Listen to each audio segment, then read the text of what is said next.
The war in Afghanistan. It's basically the Grey's Anatomy of wars. We all thought it ended years ago, but somehow it's still going strong. And now, with the war in its 18th year, we're learning for the first time how badly Americans have been played.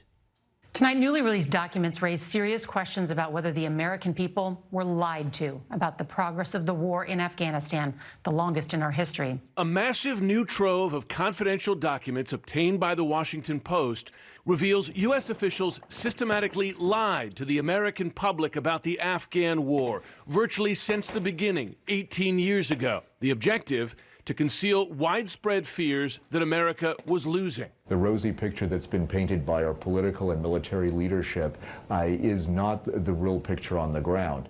Yes, for 18 years, the American government has been painting a rosy picture, telling Americans everything has been going great in Afghanistan, when in reality, it's a total shit show. It's basically the technique every failing couple uses on Instagram. You know, it's just like hashtag date night, hashtag couple goals, send. It's like, are you done with your phone now? Well, if you didn't smile so shitty, I wouldn't have to take so many pictures, you dick. I hate you. I hate you more. Let's do one more in portrait mode. But yes, we're now learning from this bombshell Washington Post expose that the government manipulated every detail about the war in Afghanistan. They used numbers they couldn't back up. They hyped small successes when they knew the big picture was getting worse. And they even tried to spin suicide bombings as a sign of success, which is confidence, if nothing else. You know, it's like making a Tinder profile that says, you know I'm a catch because I have my own room in my mommy's basement. Swipe right. Now, it's not unusual for governments to try and make things seem like they're going well in the war when they aren't. But what makes the story even more egregious was that they lied about even having a plan. It's as blunt as can be. We didn't know what we were doing. We didn't know exactly why we were there or how we could get out, and not a soul could define victory. Retired General Douglas Lute, the Afghan war czar, saying in 2015, "What are we trying to do here? We didn't have the foggiest notion of what we were undertaking." We didn't have a strategy. We didn't even know who the enemy was. Who were we there to fight? Wow. America sent its troops to Afghanistan for 18 years, and they didn't even know who they were going to fight. It's not how you go to war. That's the strategy of a group of drunk dudes who are going out in Boston. You know, it's just like, someone's getting up tonight, bro. Who? I don't know, probably us.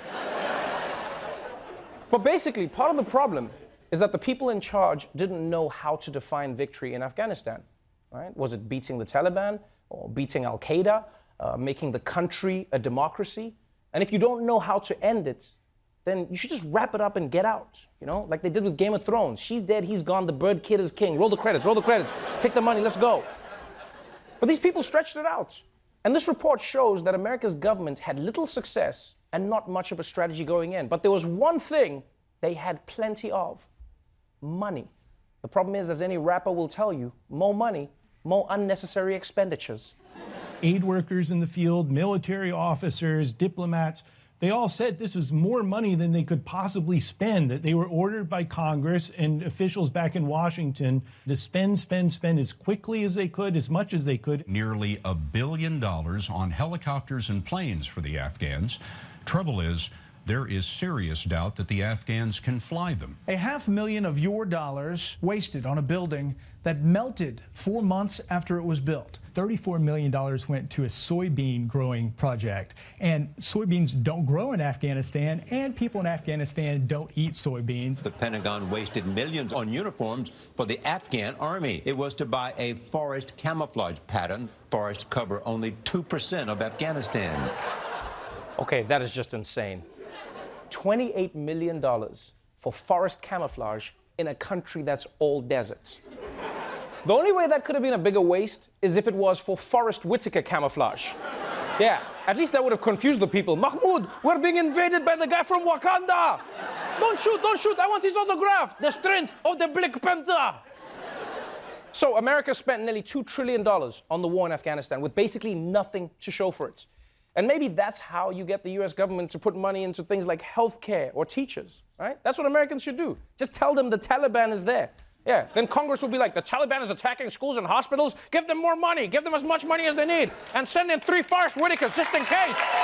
do it. Now, you might be thinking, who did this to us, Trevor? Who can we be mad at? Is it Trump? Is it Bush? Is it Obama? Because I didn't want to say anything, but I think he's black. Well, actually, the answer is all of the above. U.S. officials have misled the American people about the conflict across 3 administrations, with decades of upbeat presidential pronouncements about the war. Our progress is a tribute to the spirit of the Afghan people and to the might of the United States military. Here, in the pre-dawn darkness of Afghanistan, we can see the light of a new day on the horizon. Great progress is being made. The spirit, and I'm hearing it from everybody that goes over comes back and said, really, it's like a different place. Yeah, it turns out that Bush, Obama, and Trump all did their part to exaggerate America's success in Afghanistan. And I guess that's the silver lining in the story. In a country increasingly divided every day, it's nice to learn that there's one issue that brings America's leaders together: lying about war.